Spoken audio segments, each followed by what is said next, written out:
Government is not the solution to our problem. Government is the problem. We can meet our destiny to build a land here that will be for all mankind a shining city on a hill. You're listening to the Liberty Brothers Radio Show, only on Revolution Radio. Now, here are your hosts, Jim White and Jason Van Tatenhove. Crusade for freedom is your chance and mine to fight communism. Please hang up and try again. Coming on the line here with us, and I'll introduce him properly, is Joel Skousen. Here, just in a couple of minutes, we'll be calling him briefly, and I'll do a proper introduction. But I have to say about Joel is when I made the move from Michigan to Montana, and I was researching said move, his book, Strategic Relocation, unbelievable, man. I mean, just knock it out of the park. Good. This book breaks down every state by state, all the different factors in the state, nuclear plants. You got to worry about nuclear fallout, water, everything. I mean, he just must have taken him years to put this book together. But it's a fantastic book. It's called Strategic Relocation. Now, he's got 4 books, and I'll read all the books off when he comes on. I think 5 now. He's got 1 in the works. So he's a prolific author. He runs the World Affairs Brief website, which is a fantastic website. I think it's a subscription-only website, but he does put out some information that's free. Uncle is Cleon Skousen, who wrote the groundbreaking Liberty, text. The naked capitalist, the naked communist, I believe, also is one of the books. Yeah, he did read that, and that's an excellent book. If you ever checked out The Naked Communist, you want to see, how they've had planned what they're doing to us right now for generations. Just go read that book. It's just like one little check mark after another as far as how far the communist agenda has been, propagated upon us. Indeed. But anyway, yeah, he's. His uncle Cleon was a very, very, very, very smart man, and Joel is no slouch himself. I guarantee you that much. The apple hasn't fallen far from the family tree, so to speak. So yeah, we're very delighted to have Joel on the air with us. And Jason, I think you can probably make that call whenever you'd like, my friend. All right, hold on just a second. Let me get this set up. You probably will cut me off if you make the call, right? Isn't that what usually happens? You cut me off, you got to put me on hold or something, don't you? Sometimes. Let's see here. Just for those that are listening here locally in the Flathead Valley area, just want to let everyone know that Joel will be speaking this evening, about 2 minutes around the corner from my house here. We put together an event for him this evening. Okay, I'll shut up.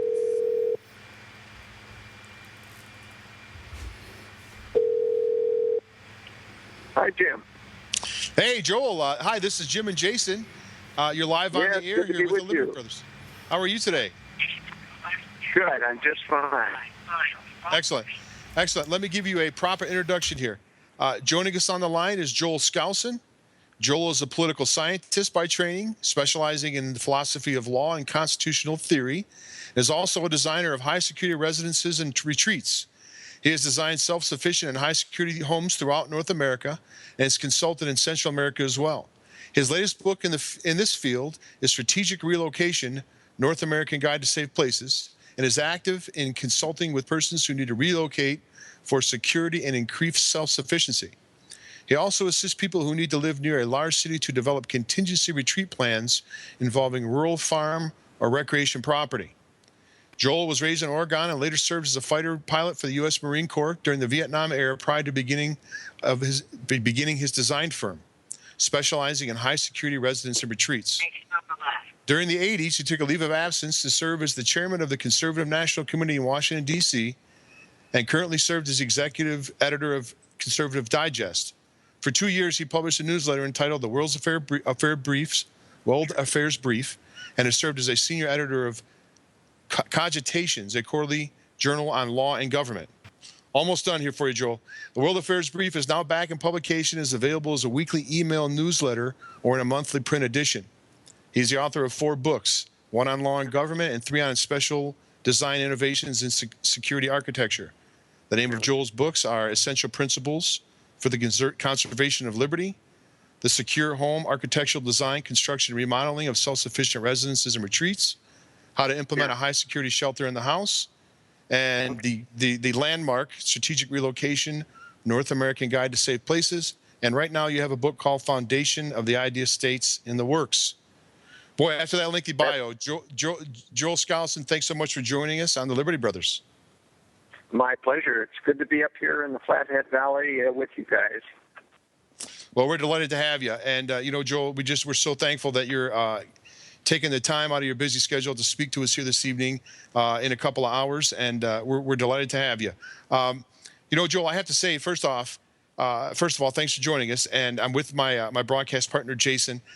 Your book, Strategic Relocation, when I moved from Michigan here to Montana and doing some research for that move, someone turned me on to a copy of your book, and I just have to say, knock it out of the park. That book is just one of the finest books as far as relocating and being informative and thorough that I've ever had the pleasure of reading. Joel, thanks so much for that book. And how did you come about? It must have taken you quite a long time to put all that information together. Well, I've been working in my work as a high security designer of homes and retreats for 40 years, and so it was during the Y2K period when I was on this blog with Gary North, Dr. Gary North, who was the one who sounded the alarm about Y2K, that I realized I had this base of information, having worked all across the country and knew the relative value of different places and danger zones, that I had this base of information. And so it took about a year before Y2K to put this book out. And it's now in its third edition with all color maps. And so there's just tens of years that have gone into my knowledge base about this, and it's just been very gratifying to see. I just spoke at the Preparedness or Sustainable Preparedness Expo in Spokane yesterday, and I must have met a dozen people who came up to me and said, "I'm here because of your book, Strategic Relocation." So it's very gratifying. Well, Joel, this is Jason. Thanks for coming on the show. So we're both kind of based out of Montana here, and we both relocated here from other areas. I was from northern Colorado. Obviously, Jim was from the Mid-East there. And what are some of the safer areas given if people are thinking of getting out of some of these higher populated areas and relocating to some place that's safer? Where are some of your top suggestions, taking into account some of the biggest threats that we're having today, namely being, Ebola and some of these mystery illnesses coming from the southern border, the possibility of ISIS attacks? Are there any places right now that you feel are safer than others?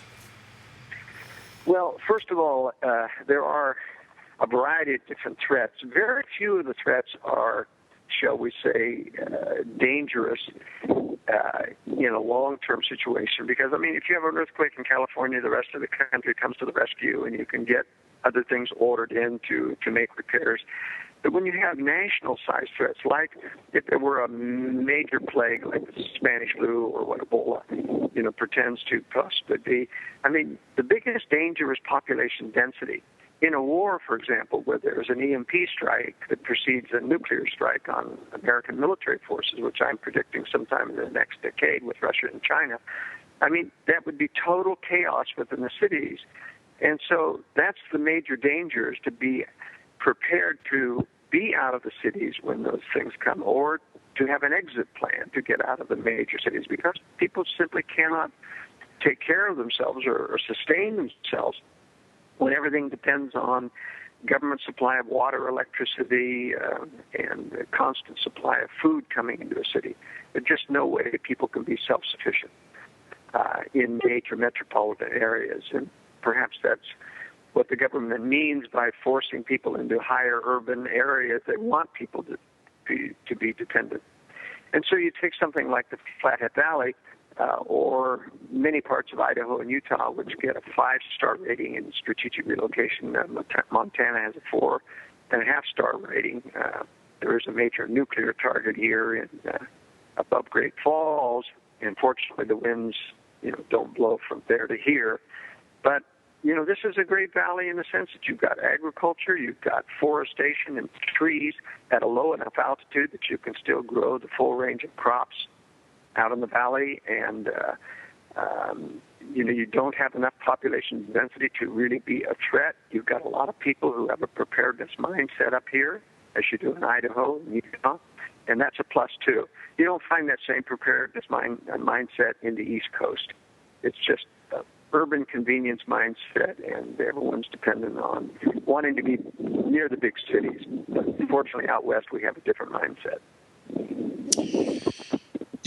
Joel, I know you're an expert on world affairs and what's going on.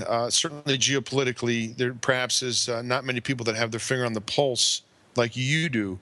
What do you see? I know you have predicted before all-out thermonuclear war, and correct me if I'm wrong. But are we seeing really? Looks like the United States is trying to pick a fight with Russia and China. It just looks like they are to me for some reason. Why, I don't know. But do you see ultimately that in what type of time frame? You said in the next 10 years. Could it be sooner? I mean, do you think right now it's saber rattling, Joel, or do you think are we at DEFCON 4 right now, or we still got some time? We still have some time. One of the things we have to understand is that our own government is one of those three predator centers in the world that wants to control or create a new world order. Russia and China are the other two. They independently all want to create a new world order that they control. And, the Western globalists, which we know now, it's the best description of them, they have really been trying to build up and assist Russian in growing as military powers, and that might seem counterintuitive, but the facts are the facts. We gave Russia the rest of the nuclear plans that they couldn't steal in the Manhattan Project. We gave them the first enriched uranium to explode their first nuclear bomb a year after World War II. We brought Mao Zedong to power in China. We brought the Sandinistas to power in Nicaragua. We brought Castro to power by cutting off aid to pro-Western Batista.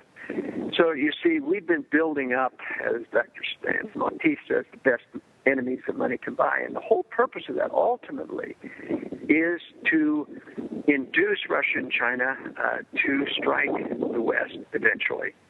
And that's why there is this intervention and provoking of wars. But they really want it to be Russia and China's fault. And they are planning on striking. These are not innocent parties. They are planning on striking the West. They are building weapons of mass destruction, even as we are disarming. And that disarmament process has as its purpose to make it more palatable of Russia and China to strike the West. They are afraid of doing that because of the high-tech weapons that we have. And so we keep bending over backwards to be weaker and weaker. We just took all of the triple warheads off our Minuteman missiles and reduced them to a single missile, even as Russia and China are building large new missile systems with 10 warheads each. I mean, this is just suicide unless you understand the globalist agenda. My theory is that they want a nuclear strike on American military forces, and it won't be because of the Middle East. That's another subject entirely. But they want that strike not on American cities. They know the Russians and Chinese want to simply strike the Western military so that they can blackmail the West into submission so they don't have to destroy the economies of the West, of which they're dependent on. But if they nuke the American military forces, then our leaders come out of their bunkers and say, hey, we don't have any way to defend ourselves unless we create a militarized global government. And a militarized global government will never be created as long as the U.S. is there as the policeman of the world. But if the U.S. military gets destroyed in a preemptive first strike, then the globalists have a chance to convince everyone in panic mode that our only salvation comes through a global military army. And I think that's what's going to happen someday. I don't think Russia and China are ready. I think it's at least their modern weapon systems aren't coming online till at least 2020 or later. And so I think there is time to prepare. But listen, our leaders are building new underground bunkers, a quarter of a mile underground, sometimes a half a mile underground. They're not doing that because of terrorism. They're not doing that because of ISIS. They're doing that because they know there's a nuclear war coming someday. And they intend to let that drive the American people in the West into a global military government. Wow, that, we hear so much about all these other threats, and it seems that it's always being downplayed, the threat of a nuclear encounter happening, and yet at the same time we're seeing, there have been many incursions just this week alone where Russia is flying right up to our airspace and doing it in Northern Europe as well. And they're probing. You see, they're probing our electronic surveillance and defense systems because we change frequencies and we change and use coded frequencies, and they've got these airplanes, these Bear bombers are not filled with nuclear weapons. They're just filled with electronic equipment. They're trying to scope out exactly how our detection, where our radars are located, and then how to defeat them with jamming, radar jamming things. So that's what the purpose of these test flights are. And it's not because Russia is trying to defend themselves. Russia is intending to strike the West, and so is China. And unfortunately, there are many well-meaning people on our spectrum who are anti-globalist, including people like Paul Craig Roberts, who make the mistake of assuming that Russia's the good guy. Russia can stand up against the New World Order, and the New World Order is provoking Russia. Russia's the innocent victim, and nothing could be further from the truth. Yes, our globalists are provocatory, especially in the Middle East. They've been occupying and they've been creating terror. There's evidence, strong evidence, that our intelligence services created ISIS.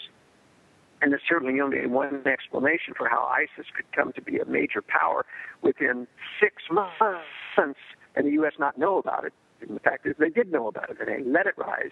They didn't bomb the weapons depot. In fact, they used Saudi Arabia and Qatar and other Middle Eastern countries to transfer weapons to ISIS so they could become a crisis. And the purpose is the 9/11 scare scenario was wearing off. All kinds of driving American people. They're tired of this. All right. We should be good to go. So, Joel, you were... Hello. All right, we're all back. Yeah. Sorry about that. Seemed like things kind of crashed down a little bit, but we are all back and here ready to go again. So, Joel, you were talking about the real threat with Russia and how they've been probing us. If you continue there, I mean, again, this is just great information. It seems like it's so downplayed, and yet it really does make sense that would be one of the greater threats, especially with the provocateering action that's been happening, around the world, not just with our military, but others. Well, the great threat right now is that the U.S. is creating a terrorist threat like ISIS, and there's a sneaky purpose to it. The U.S. was intending on striking Syria a year ago. They were poised to strike, and that agenda got the rug pulled out on it by a mistake that John Kerry made at a London press conference. A reporter asked him, is there any way that Syria can avoid this imminent U.S. and NATO strike and on Syria? And he said, oh, sure, if they gave up the nuclear weapons, that would do it. And wham, Syria and Russia said, we accept. And suddenly, the U.S. was out of an excuse to attack Syria because suddenly they had agreed to give up chemical weapons. And so the U.S. has been looking for an opportunity to get back into Syria to overthrow Assad. And the reason is the ultimate target is Iran, and not just because of nuclear weapons, which Iran is trying to develop. Iran is the only Muslim country that is creating its own indigenous weapons system. And the West wants, the Muslim terror is not the endemic threat to the whole world as the neocons are making it out. It's only a provoked threat. But no Muslim threat can take over the world without their own indigenous weapon systems. And that's one of the reasons why Iran has to be taken down, because they're trying to get their own weapon systems. But before Israel will attack Iran, and they've been tasked since 2004 by the globalists to attack Iran so that it will engender this war and excuse to finish Iran off. Israel has demanded of the globalist leaders that Syria be taken down first because it's a major retaliatory threat to Israel. And that's what the U.S. was trying to do a year, was take down Israel. They falsified the chemical weapons attack by Assad on his own people in order to justify this. And then the rug got pulled out of them by Kerry's mistake. And you can bet he got a tongue lashing when he got back to Washington, D.C. But I think they created the ISIS terror threat so that they would have an excuse to get back into Syria. And that's exactly what they're doing. Obama has said, we're going back into Syria. He's got authorization. The U.S. Congress just this week agreed to fund it and to fund the rebels. And so what's going to happen, U.S. comes back into Syria and says, we're going to come in and attack ISIS. That's a false operation. But they're going to use that excuse to basically tell Assad, don't let any of your aircraft fly because we're taking over the airspace. And then with other weapons and high-tech weapons, they're going to give the rebels will be much more capable of attacking and taking down Assad with the U.S. providing air cover, all in the name of fighting ISIS. But that's how false flag operations work. That's how deception works.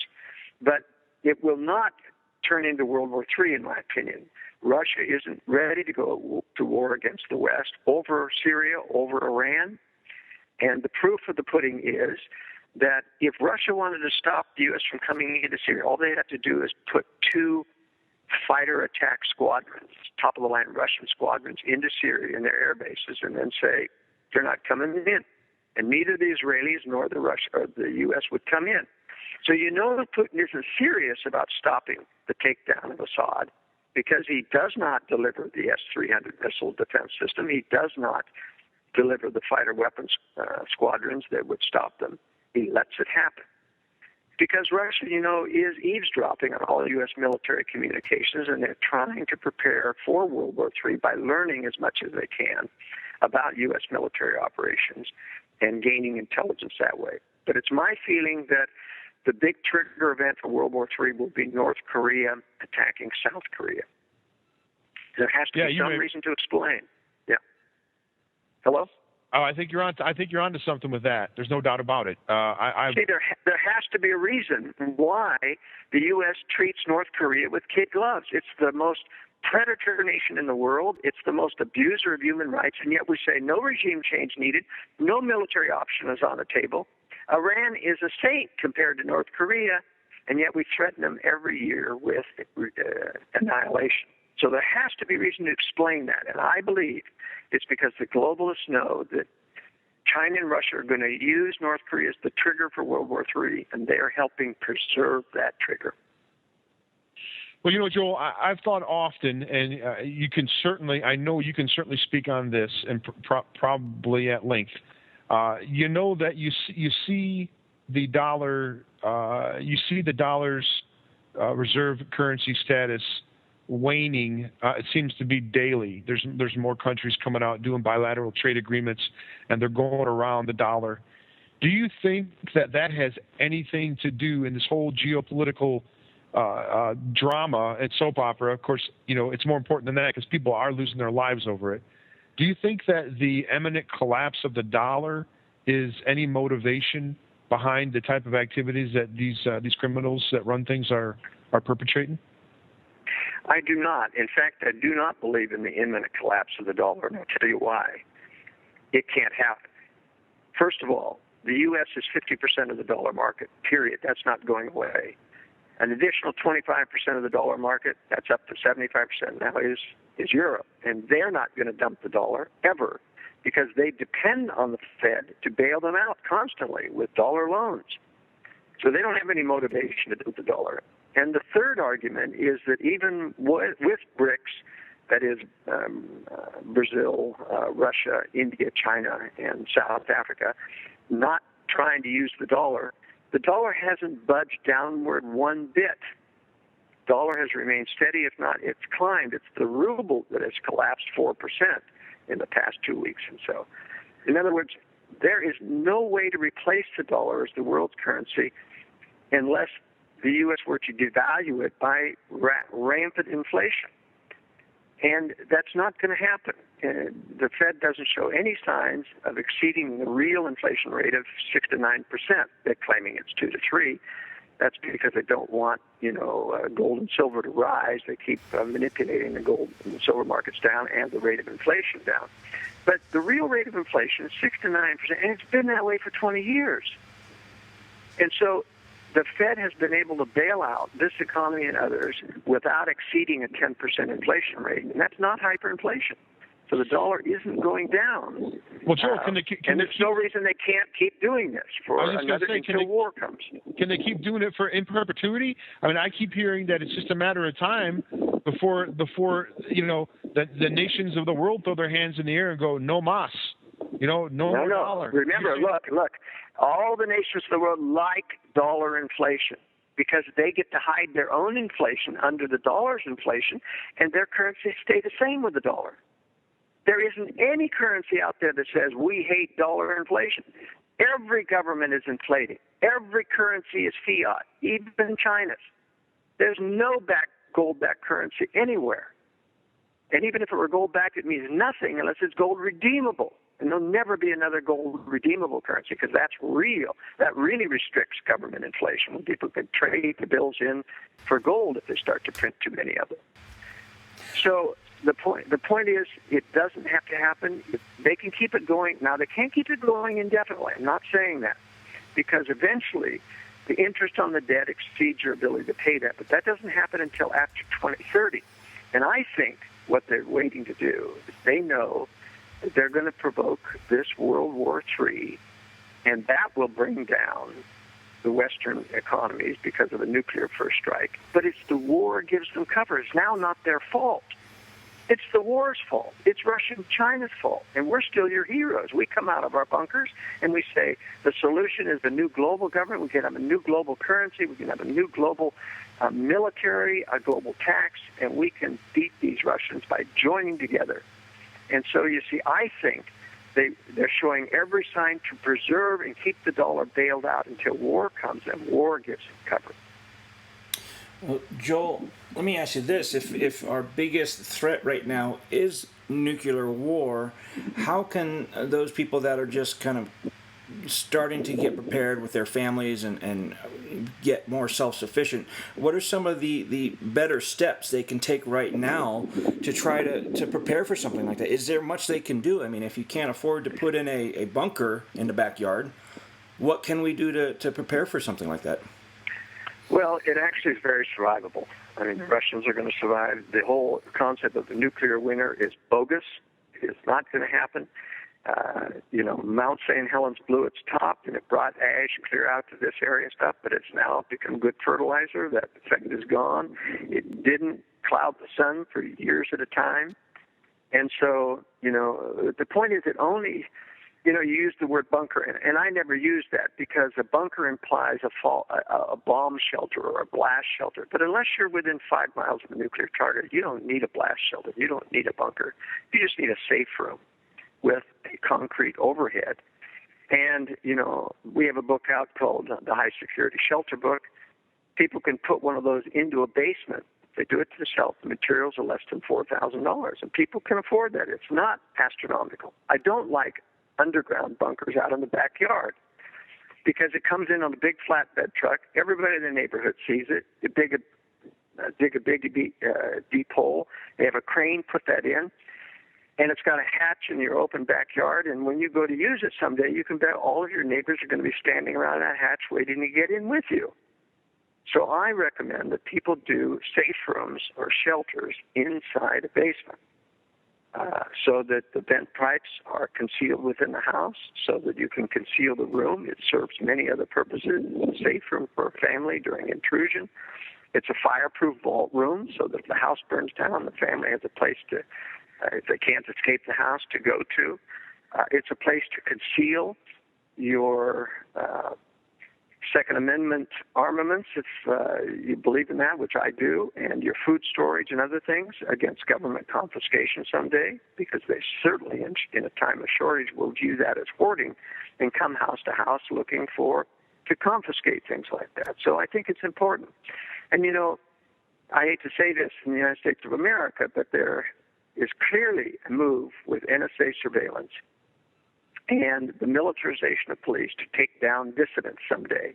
And we know that's going to happen. And so just as the Jews in World War II were the hunted people and had to have places to hide innocent people from government imprisonment, I think someday you need to hide good people, Christians, conservatives, others who are convinced that the government has an evil agenda, and you'll have to hide them from authorities. And so we need to prepare in advance for those things. And a secure room, a safe room, or a shelter does all of those things. Now, Joel, it's funny you bring that up. We actually just in the first hour were talking about when they were rounding up, Jewish people during World War II and whatnot, and if that were to happen again, how we might be able to resist it. And we talked a little bit about, trying to find a certain amount of community and like-minded folks that, if the Jewish people had resisted a bit in the beginning when they began rounding them up, I think things might have gone a lot differently than they did. But what do you think about trying to reach out and build a certain amount of community if that were to happen? Will that help? Of course it helps, and there has to be a resistance mentality. There has to be a line in the sand that people say, we're not going to allow the government. Registration always leads to confiscation, and that's what happened to the Jews. They had all their guns taken away, so they could not resist when they came to be arrested. They went willingly. They believed the lies that you're just going to a relocation camp. It's going to be very nice there, like summer camp. You have to teach people not to believe those things, not to believe the government when they tell you, that these things are, that domestic terrorism is a real threat. It is not a real threat. And it's important, as I say, to prepare in advance. You have to, first of all, have weapons to resist illegal arrest of people, because the judges are very much controlled. There isn't any judge that is now sanctioning police abuse. There's some horrendous cases that happen every week of militarized police taking away people's rights, and and the judges are letting go. The judges are not putting police in jail. They're not sanctioning them, but they're slapping their hands or letting them have paid leave. But life keeps going on. So eventually, people have to band together. They have to network. But I caution against organized, open advertising resistance. In other words, that gets targeted, gets infiltrated by government agents who are convinced that constitutional conservatives are the enemy, and they send in agent provocateurs just like they do to innocent Muslims or disgruntled Muslims and provide them the plans to do terrorist acts. This is a very serious problem in the United States of agent provocateurs trying to give the preppers, the survivalists, a bad name, and people have to network together to know who they can trust, but they shouldn't be meeting and organizing openly in a way that can be infiltrated, discredited, and be used to, make the movement look bad. Well, Joel, we're coming up to the end of the hour here. We'll have a hard break coming up in about 5 minutes or so. We want to make sure you have a chance to talk about your websites, how people can get more information on your books. I believe don't you have a new book coming out here shortly? Can you tell us a little bit about what you have going on and how people can get more information on what you're doing? Well, thank you. I have two websites. The first is worldaffairsbrief.com. I put out a weekly news analysis service to subscribers. It's only about $1 a week to support my efforts. And I do talk about these things, and I talk about what the government and the media's hidden agenda is in promoting these things. So you get the inside story when you subscribe to the brief.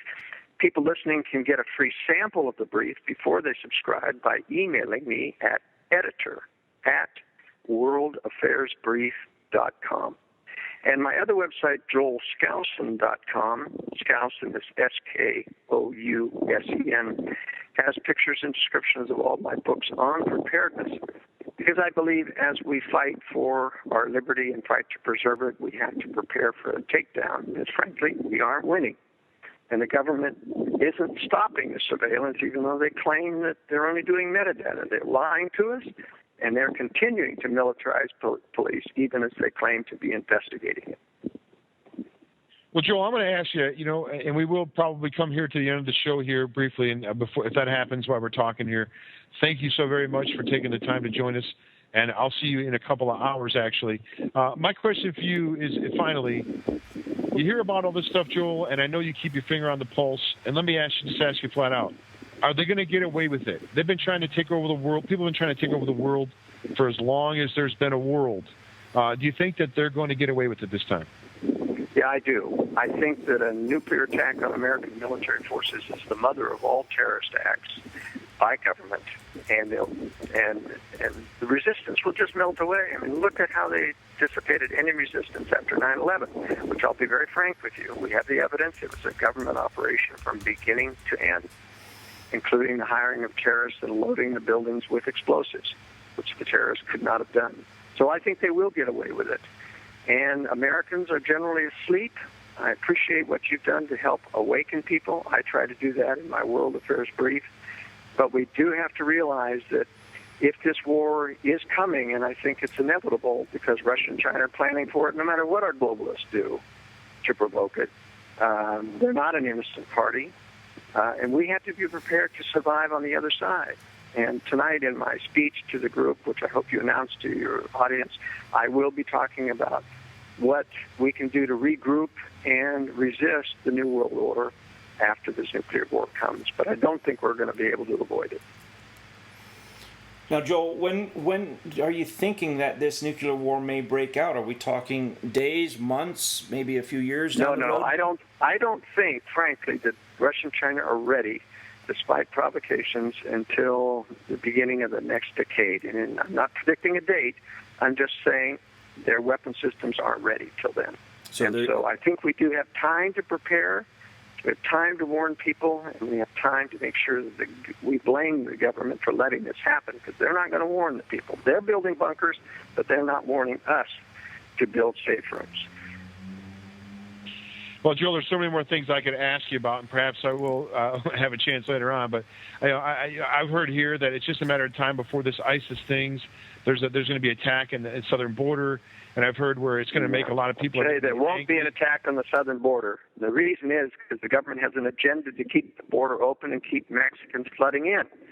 And were there to be terrorist attacks coming across, I mean, what's stopping them now? Nothing. The border's open. Yeah, I know. So I don't.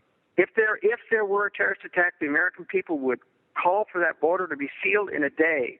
And the U.S. government doesn't want it sealed. They're resisting it. And that's why they won't allow the terrorists that they control to come across the border and do a terrorist attack on the southern border. Because it conflicts with their other globalist multicultural agendas.